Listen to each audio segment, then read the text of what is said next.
About a year ago, I was out running errands on a Sunday morning. My wife had been asleep, and our kids were playing. She finally woke up at 11:30 a.m. and called me, demanding to know where I was. I shared my location. I was at Home Depot, or grabbing breakfast at the diner next door about 30 minutes away. She immediately demanded that I come home right then, furious that I wasn't there when she woke up. I had been up since 6:30 a.m., taking care of the kids, exercising, and handling errands. I left at 10 a.m., figuring she'd appreciate the extra rest, like always. I took my time getting home, not thinking much of it, but she started blowing up my phone. She called repeatedly, yelling that I was worthless and that if I didn't want to be around the family, she was going to take the kids and leave. That was the moment something shifted in me. I realized I wasn't just living with my wife. I was living with someone who had a loaded gun pointed at my life, waiting to pull the trigger. What I didn't know at the time was that this wasn't just a tantrum. It was the prelude to something much worse. Over the past year, I started noticing little things. Strange absences, secretive behavior, and emotional distance that wasn't just from our argument. Then one night, I saw her phone light up while she was asleep.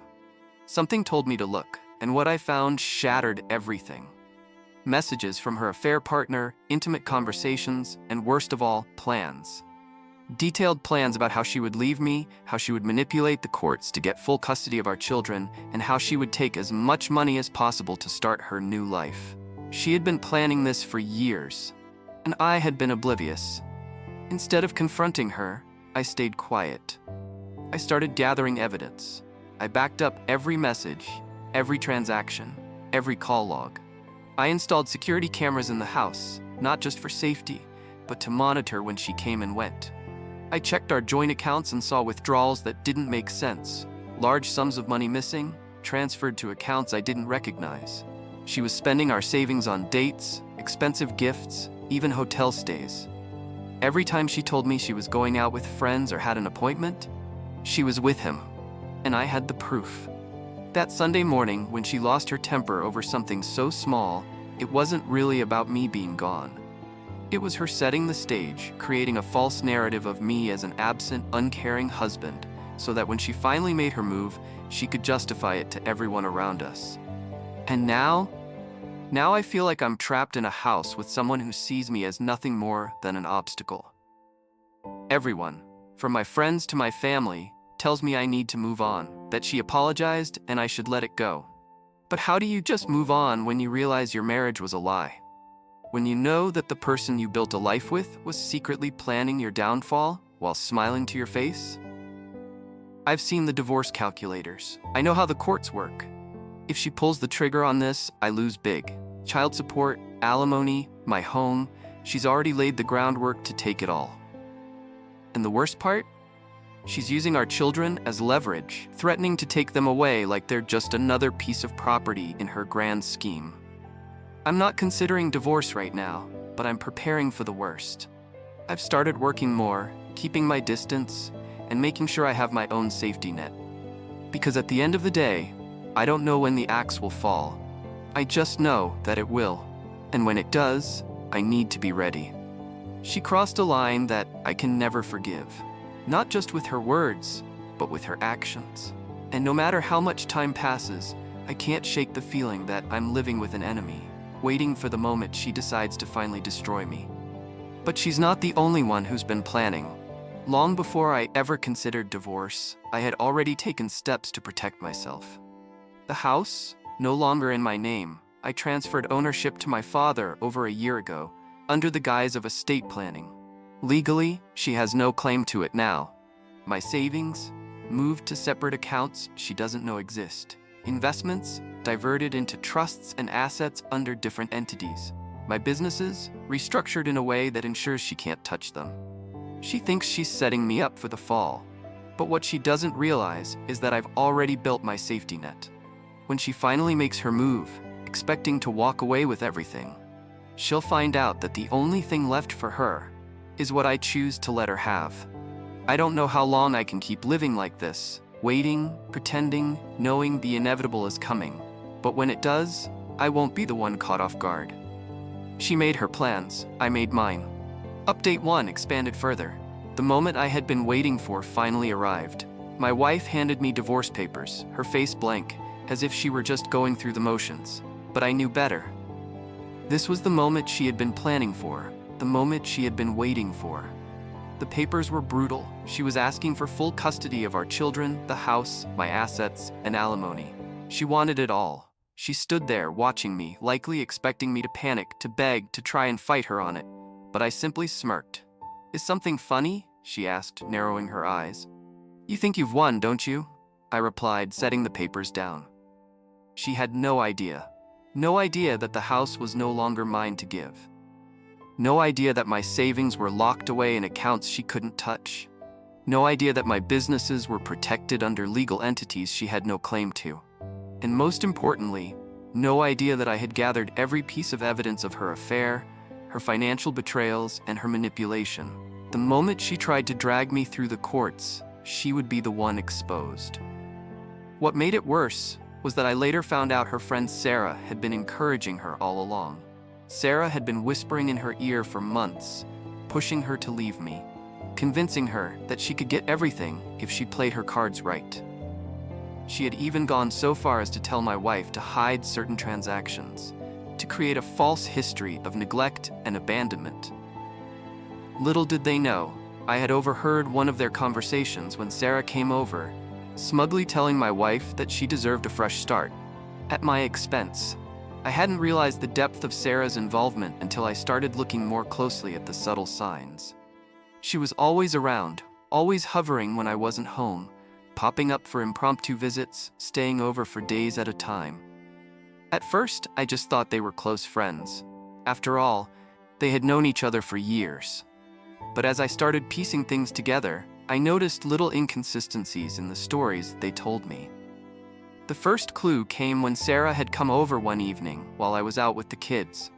I was on my way back home when I spotted her car parked in our driveway.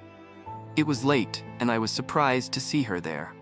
When I walked inside, I could hear them talking in the kitchen, their voices lower than usual. The conversation stopped as soon as I walked in, and there was a brief, awkward pause. My wife quickly dismissed it, saying they were just discussing some things for an upcoming event, but the tension was unmistakable. A few weeks later, I began to notice more frequent visits. Sarah would show up unannounced, usually when I was away or busy with work. The thing that stood out was how little my wife seemed to care about my presence when Sarah was around. There was no effort to keep up appearances, no attempt at masking the intimacy of their bond. It was like they were conspiring right under my nose. Then came the phone call. I had just come back from running errands, and as I walked through the door, I overheard Sarah's voice coming from the kitchen. She was speaking in hushed tones, but the words still made my blood run cold. "You just have to keep him convinced that he's the problem," she was saying. "He'll never suspect a thing. Just make sure you hide the transfers and make him feel guilty enough that he doesn't fight for the kids." My heart dropped. It took everything in me to stay composed. I didn't let on that I had overheard. Instead, I pretended to go about my day, as if nothing was out of the ordinary. But inside, I was seething. I realized that Sarah wasn't just a bystander in my wife's plan. She was actively encouraging it. She had been coaching my wife on how to manipulate me, how to twist the narrative, and how to make sure she came out on top. This wasn't just a friendship.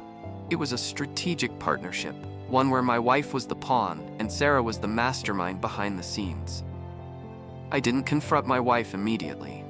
Instead, I began paying closer attention to everything. I noticed the way my wife would frequently go quiet when Sarah called, or how they would exchange knowing glances when I asked questions. There were times when my wife would conveniently forget details about their conversations, leaving gaps that I knew were intentional. The breaking point came when I found a series of text messages between Sarah and my wife, hidden in an encrypted chat app. It was all laid out, plans to make me look like an incompetent husband, advice on how to manipulate me into paying for their lifestyle, and details on how to cover up the affair. Sarah was helping her orchestrate this, step by step, feeding her ideas on how to make the divorce look like it was all my fault, all while backing up her actions with lies. I started gathering all the evidence I could. I spent hours sifting through the text messages, screenshots, and emails that detailed Sarah's involvement. It was disgusting to realize that my wife had been so cold, so calculating, and so willing to follow through on these plans with someone who was feeding her every move. One night, I made sure to be in the house when Sarah came over. My wife was in the kitchen, and I stood quietly in the hallway, out of sight but within earshot. I heard Sarah say, "Once you've got the papers signed, you'll have everything. He'll have nothing. All that stuff about his businesses, his savings, doesn't matter. He won't even be able to touch it. Just make sure he doesn't get a chance to lawyer up." My wife's voice was colder than I'd ever heard. "I know. He'll never know what hit him. By the time this is all over, I'll have everything I want, and he'll just have to take it." That was when I knew I wasn't just dealing with betrayal from my wife, but from someone who was so deeply involved in the destruction of my life that she was practically a co-conspirator. Sarah wasn't just a bad influence. She was the driving force behind my wife's plan, manipulating her, guiding her, and feeding her lies until she couldn't see the damage she was causing. I knew at that moment that this would be the hardest fight of my life. But what I also knew was that I wasn't going to lose. I wasn't going to let them get away with this. The trap they had set for me was carefully crafted, but it was about to snap shut on them instead. And when it did, they would both have to live with the consequences of their actions. The divorce wasn't as straightforward as I hoped. No matter how much evidence I gathered, no matter how airtight I thought my position was, the system didn't quite work in my favor. The moment my wife filed for divorce, she came out swinging, playing the victim, something she had learned how to do so well with Sarah's guidance. It was clear from the start that my wife had made sure her story was convincing. She painted herself as the long-suffering spouse, exhausted by my emotional neglect, always busy, never home, while I had ignored her needs and left her to raise our children alone. The court didn't question her version of events. After all, what kind of person would knowingly destroy their family? She was granted shared custody, much to my dismay, though I fought for more. The judge wasn't convinced that I was the better fit for primary custody, and when it came to alimony, she only received it for 2 years. Despite her claims of financial hardship, she had been working steadily throughout our marriage. The court decided that was enough time for her to get back on her feet, and after that, she was cut off. The most significant win, however, was in the division of assets.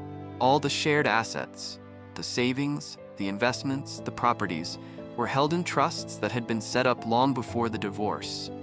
These trusts were designed to ensure they were shielded from any potential claim during a separation. As a result, she didn't receive a penny of those assets.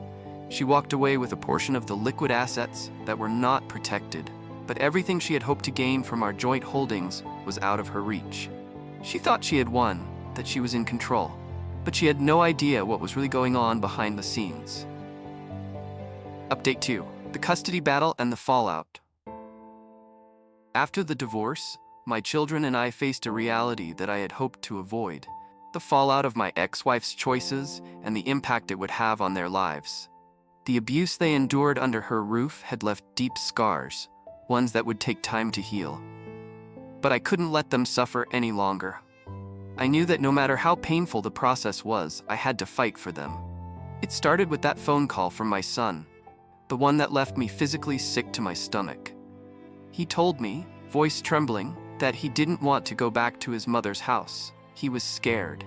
He mentioned her boyfriend hitting him, yelling at them for being too loud, then making threatening remarks about what would happen if they told anyone. It wasn't just him.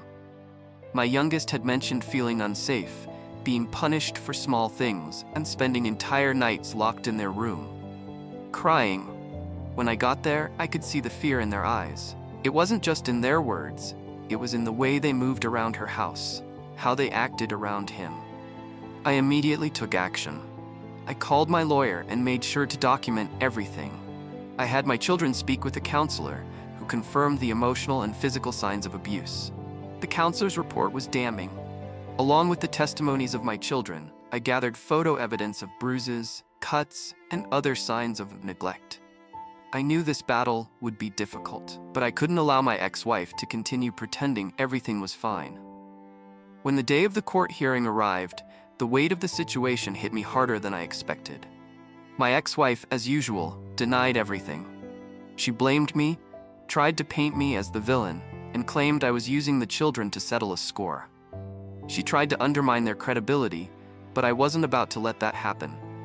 I presented every shred of evidence I had: messages, photos, the counselor's report, and the children's testimonies. I let the court see the truth for what it was, and the judge listened. The decision was made.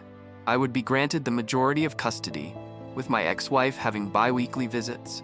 She would be allowed to see the children, but only in a controlled, supervised manner. The judge took the abuse into account and decided that my home would be the safer environment for them to grow up in, at least for the time being. The relief I felt wasn't instant. In fact, it was bittersweet. My children were still caught in the middle of the chaos. They were still hurting, still struggling with the fear that had been instilled in them by my ex-wife's actions and her boyfriend's violent behavior. But at least now, they wouldn't have to be subjected to it on a regular basis. They could begin to heal in a stable, loving environment. That didn't stop my ex-wife from causing more chaos. After the ruling, she continued to flaunt her affair partner. It was as though nothing had changed for her. She would show up at her scheduled visits, acting as if she was the same person I had once known. But my children couldn't ignore the reality. They could see how much she prioritized her new life over their well-being. The visits, though scheduled, were tense. The kids were uncomfortable. I could tell they dreaded the time they had to spend with her. She would barely engage with them, often leaving them with her boyfriend, while she focused on other things. Her visits became more about her getting the attention she craved from her affair partner than about being a mother to her children. Still, I couldn't stop fighting for them. With the majority of custody, I began creating a more stable, nurturing environment for them. We enrolled them in new activities, spent more quality time together, and I made sure they had the support they needed to process their emotions. Slowly, things started to improve. They started to smile again. They began to regain the confidence they had lost, and I could see glimpses of the kids they used to be. But there were still battles to face. I kept a close eye on every visit. I documented everything, just in case her behavior ever escalated again.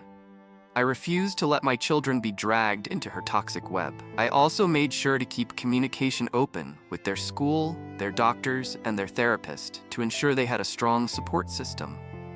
As for my ex-wife, she continued to play the role of the victim. She tried to manipulate her family and friends into believing I was somehow alienating her from the children. But every time she tried to make me look like the villain, the evidence against her came to light. She wasn't fooling anyone anymore. I had won the most important battle, the children's safety. And while the war wasn't completely over, custody battles rarely are, I knew I had given them the best chance at a future free from fear, manipulation, and abuse. With time, I hoped that the distance would help them see the truth, that their safety and well-being mattered far more than the false image their mother tried to create.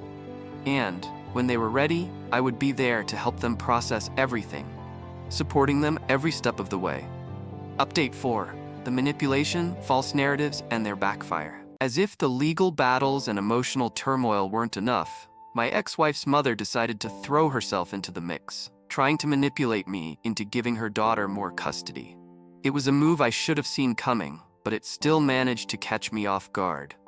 She knew the court had ruled in my favor, but she couldn't accept it. Her attempts at guilt-tripping me were relentless. It started with phone calls, constant calls, where she would try to make me feel guilty for the decisions I had made.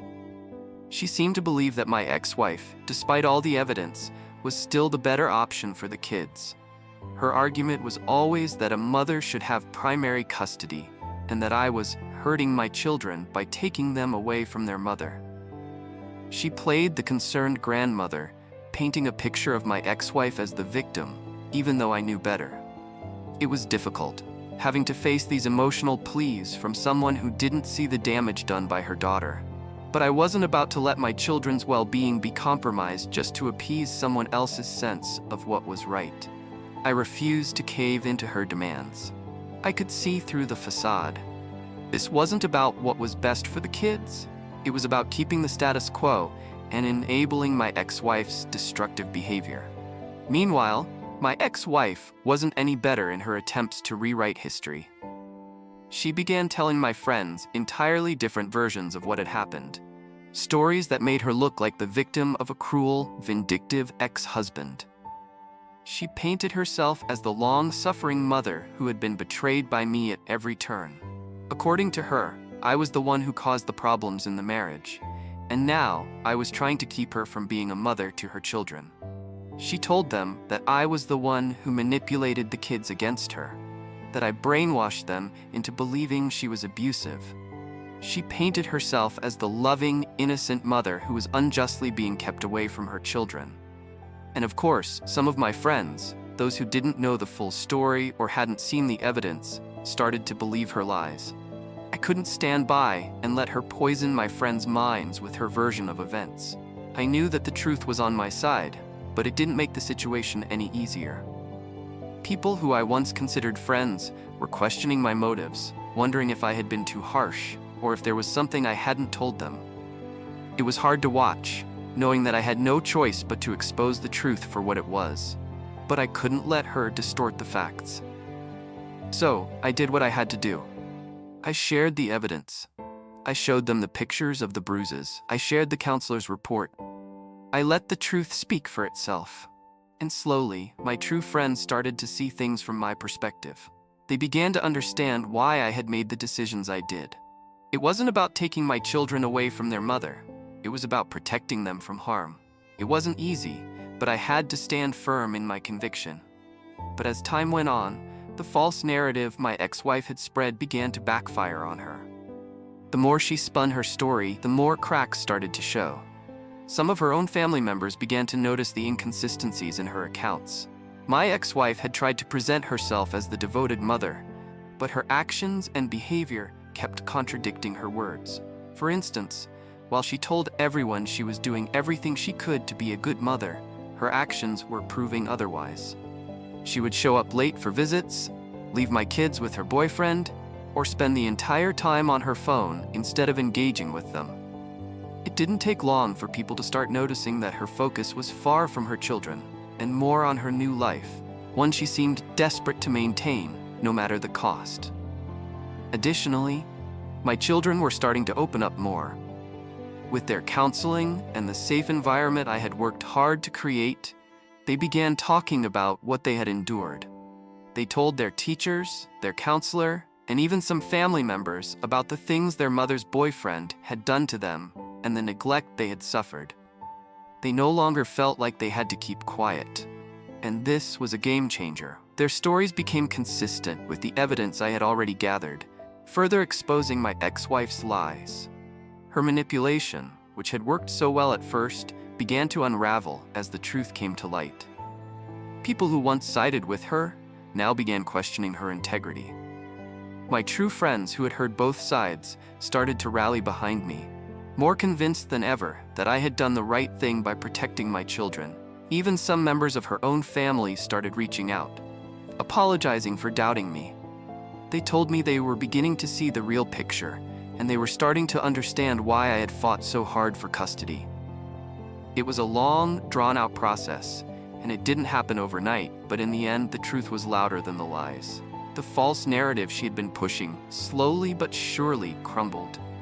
And as more and more people saw her for who she truly was, a mother who couldn't put her children's well-being above her own desires, she lost the support she had once had. The manipulation backfired in a way I hadn't anticipated. It wasn't just about winning in court anymore. It was about restoring my children's faith in the truth and in me as their father. They started to understand that, despite the lies and the hurtful things people had said, I had always fought for their safety and happiness. They saw through the lies, and in the end, that was the most important victory. Update 5. The aftermath. Financial chaos, consequences, and isolation. As my ex-wife's financial situation spiraled further into chaos, She reached out to me one last time, desperate for help. The calls and messages started coming in, first sporadically, then more frequently as her world crumbled around her. She begged, pleading with me to just help her out this one time. She told me she was drowning, that she couldn't handle the mounting debt, the constant threats from the people she owed money to, and the looming fear of losing everything. But her words, full of desperation, were hollow to me. I had seen this coming long ago. She tried to make it sound like I was her last hope, but I knew better. It was the same pattern as before, manipulation. She wasn't looking for real help. She wanted a quick way out of the mess she had created. She still couldn't come to terms with the fact that her actions had consequences, and that those consequences were hers to face, not mine. For a moment, I thought about the years we had spent together, the kids, and all the times I had been there for her when things weren't going right. But I quickly snapped myself out of it. This wasn't about the past anymore. It wasn't about the version of her I used to love. It was about the mother of my children, who had consistently failed them, and now found herself at the end of a path paved with bad decisions. I didn't respond right away. I needed to be sure.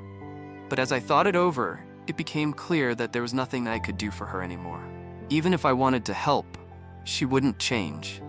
I wasn't going to bail her out for the same reason I wouldn't give my children a free pass to make the same mistakes.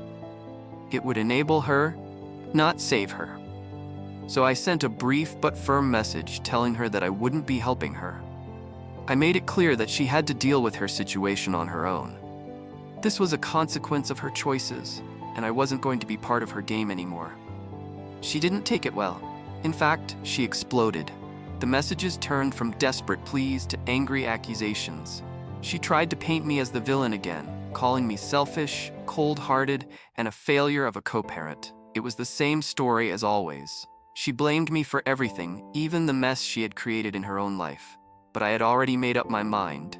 The last shred of sympathy I had for her quickly evaporated. And then, just as I had expected, the consequences of her reckless decisions caught up with her in full force.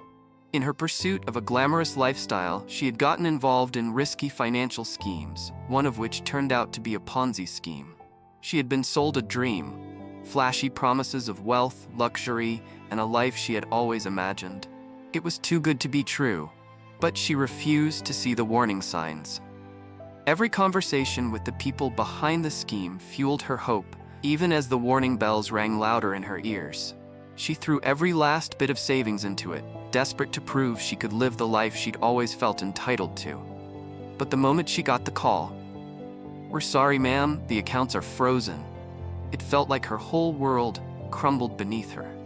The people who had made her promises vanished into thin air, leaving her standing in the ruins of her own greed. Her affair partner had encouraged her to take these risks, making promises of wealth and a life beyond what she could imagine. She wanted more than what she had, but instead of being smart about it, she ended up losing everything. Her involvement in the Ponzi scheme didn't just empty her bank accounts, it left her drowning in a mountain of debt. To make matters worse, the people who had run the scheme vanished, and she was left holding the bag, without the money she had invested and with no way to recover it. It was a disaster. As her financial reality unraveled, so did the facade she had built of a perfect life. Her high-end vacations, designer clothes, and extravagant living were all paid for with borrowed money, and now those creditors were knocking on her door. The once glamorous life she had carefully curated was now a distant memory, replaced with a gnawing sense of dread. The phone calls started. First, polite reminders from the banks, then threats. Soon they weren't calls anymore. They were visits.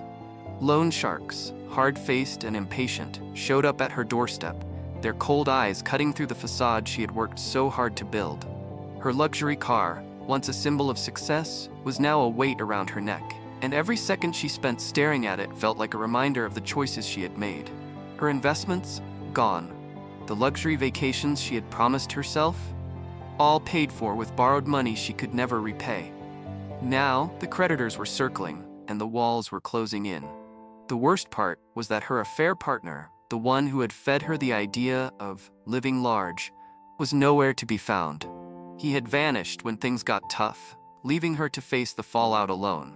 She had no way of paying back the money she owed. And with her options dwindling, she was forced to face the harsh reality of what her life had become. No one was coming to her rescue. Not her family, not her friends, and certainly not me. Her reputation, which had once been carefully crafted, had crumbled along with her finances. She tried to contact me one last time, but this time I didn't hesitate. I wasn't going to fall for her games again. I made it clear to her that she had made her bed, and now she would have to lie in it. I wasn't going to offer a lifeline. The mess she was in now was a direct result of her own decisions. Her greed, her affair, and her inability to face the consequences. And that was when it all truly hit her. The false narrative she had spent years spinning about me, trying to make herself out to be the victim, had backfired. No one was buying it anymore. Her family was turning their backs, her friends had started distancing themselves, and now the real trouble was upon her. She was left with nothing. No money, no partner, no support. Just the weight of her actions and the consequences that came with them. Her former friend, Sarah, who had once been her confidant and ally, had completely disappeared from the picture. After a few failed attempts to salvage their friendship, Sarah had gone into hiding, cutting all ties with my ex-wife. It seemed like Sarah couldn't handle the drama anymore. She had stood by my ex during some of her darker moments, but the continuous financial irresponsibility, the lies, and the manipulation had taken their toll. In the end, Sarah distanced herself completely. Perhaps she saw the writing on the wall. My ex was toxic, and the spiral she was on was inevitable. No one wanted to be around someone whose life was so entangled in deceit and chaos. The more my ex-wife leaned on her, the more Sarah seemed to retreat into the shadows. It wasn't just that Sarah didn't want to be involved in the drama anymore, it was that my ex-wife's behavior had completely drained her. Meanwhile, my ex-wife's parents, who had once supported her, enabling her to maintain a lifestyle far beyond her means, finally reached their breaking point. They had been bailing her out for years, rescuing her from one financial disaster after another.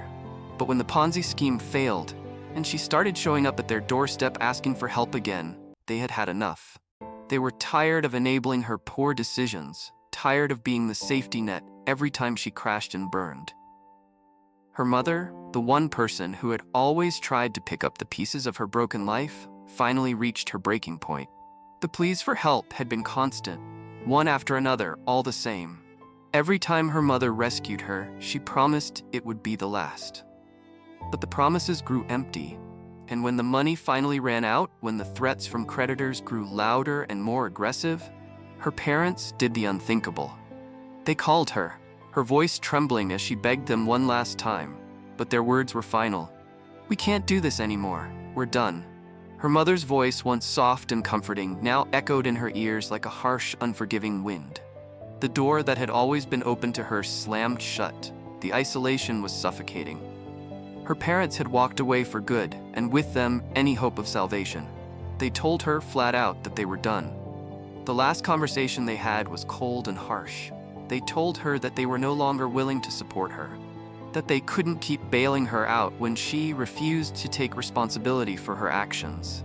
Their tough love was a wake-up call, but it was too late for her. She had pushed them too far, relied on them too much. Now, her parents had severed ties completely. They could no longer bear the weight of her demands and the guilt they felt every time they helped her.